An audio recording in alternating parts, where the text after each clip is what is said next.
Hey, what's up, everyone? Welcome back to another episode of the Chill Out podcast. So, in this week's episode, I'm going to be speaking about realistic ways to deal with anxiety. Dealing with anxious thoughts can be very challenging. Sometimes it can be very hard to simply switch off our thoughts, and the easiest thing to do is reach for anything that is going to help us avoid those thoughts. However, what happens is that we don't actually deal with them. We push them aside and hope they go away, and it only gets worse. As someone who struggles with anxiety on a daily basis, some days are easier than others, and I personally am constantly trying healthier ways to deal with my anxious thoughts. Our minds can be our biggest enemy, and our thoughts can really hold us back from living or even achieving a goal, which becomes detrimental to our lives because life goes on even if you are living in your head. If you think about anything that happens to us in life, we can't control every little thing. For example, if you get cheated on or someone breaks up with you, it's easy to be like, they ruined my life, they broke my heart, they made me lose trust in people, they wasted my time. Or you could do something more valuable and take responsibility and choose to decide how you will react, how you plan to overcome the situation, and what you're going to do to move on from the situation. When it comes to relationships, for example, sometimes it's really easy to point the finger and say this person did that and they're all in fault. But I feel like when you're able to step back from any situation, specifically in a relationship that's ended, you can kind of look at, okay, cool, how can I be a better partner in the future? What are certain things that I need to work on? What are things that I did wrong that I can now improve on? And it's basically all about just taking responsibility, taking back your power, and looking at how you're going to overcome a specific situation. Another situation would be applying for a job you want and you didn't get it, and you blame everyone else for why you didn't get it because you think to yourself, there must be some external reason why I wasn't successful. Or you could take responsibility and either try again in a few months if it's something you genuinely want, or you could look at yourself and think, how can I improve my interview skills? What other skills can I develop? What can I learn from this rejection? And what can I do in order to not let it break me down, but push me forward and actually keep going? You could even be fearful and anxious of the unknown. Life is so full of uncertainty and stress, and you could remain in the headspace of being overwhelmed, scared of the unknown, unsure on what to do next.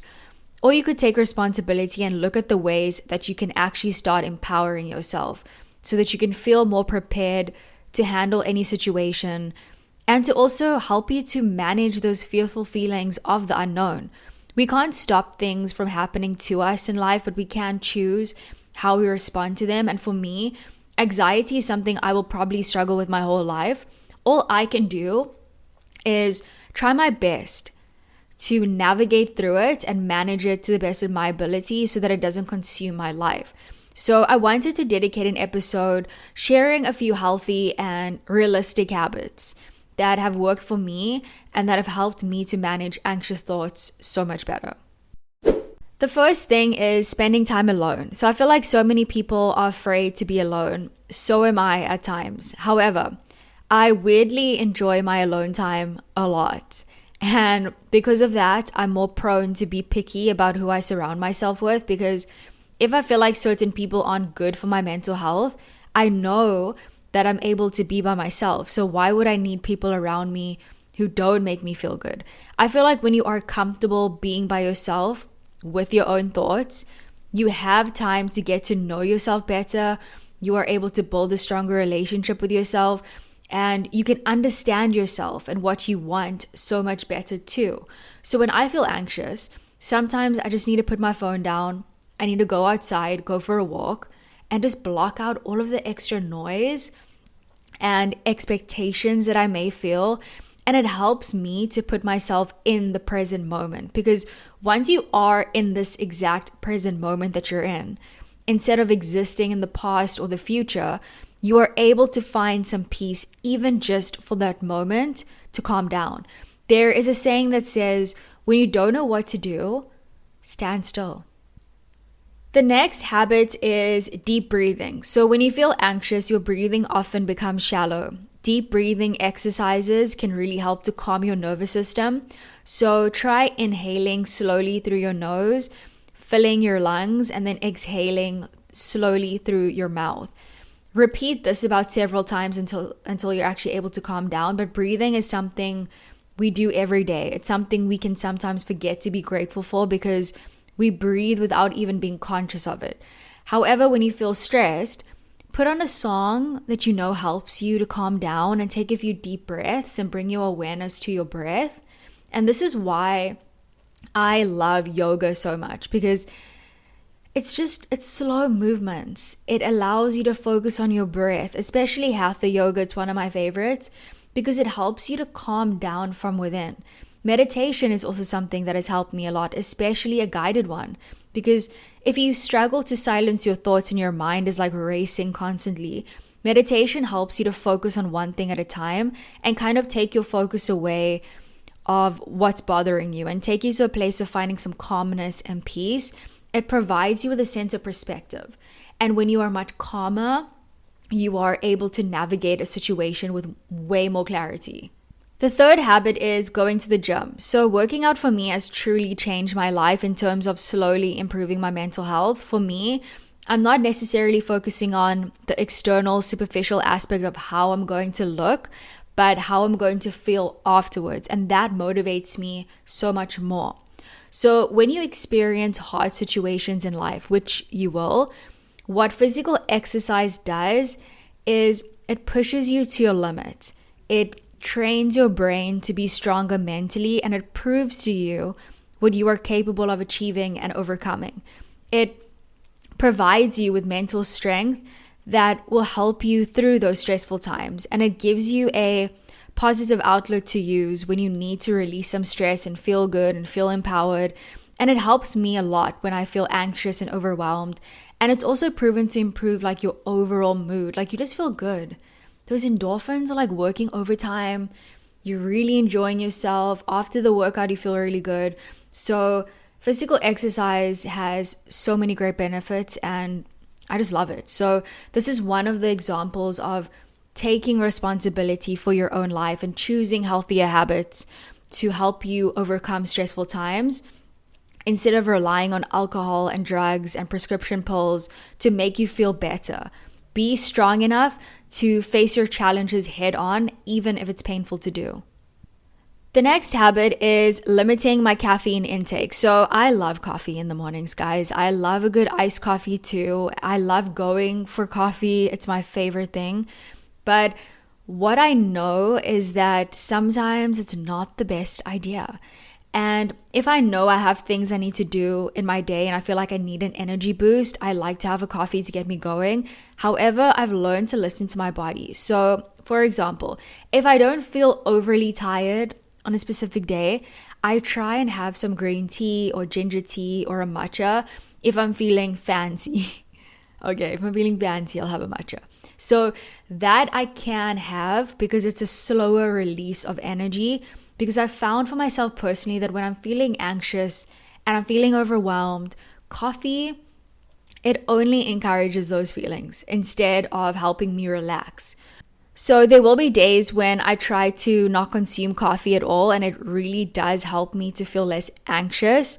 Like my mind is already overactive at times, so I need to make sure that I feel more zen in order to not be super overwhelmed by my thoughts.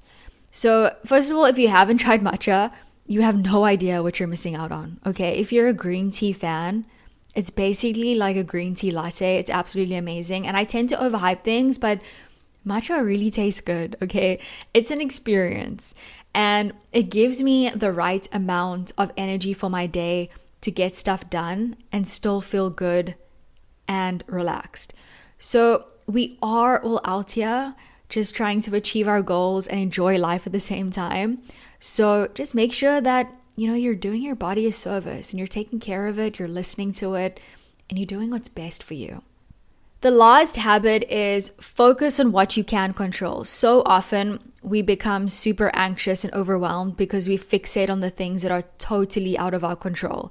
The things that are in your control, for example, are your decisions, how you take care of yourself, how much effort you put into something, how you handle your feelings, how you treat other people, the stuff you consume on a daily basis, your own actions, your words, your energy, your attitude, your self-talk, and your habits. The things you can't control are what others think of you, other people's choices, things from the past, what other people do or say, and how other people feel about you and who likes you. Like, those are out of your control. And when I consciously remind myself of these things that are in my control, it kind of gives me some perspective and gives me the freedom to let go of things that are destroying my peace and actually just let go of the need to control everything, because I simply can't. So when I feel anxious about a situation, I remind myself of what's actually in my control. And the biggest thing a lot of us struggle with is the fear of what other people think. And it's hard not to, okay? But if you constantly give other people the power over your thoughts and your mind, you will never be happy. So be kind to yourself. And also, if you're in a situation where you like overthinking and you're like caring about what someone thinks and you need some external validation to feel good, try and remind yourself that that is out of your control. Like, you can't control what someone else thinks of you. You can't control someone else's behavior. All you can really focus on are the things that you can control within yourself.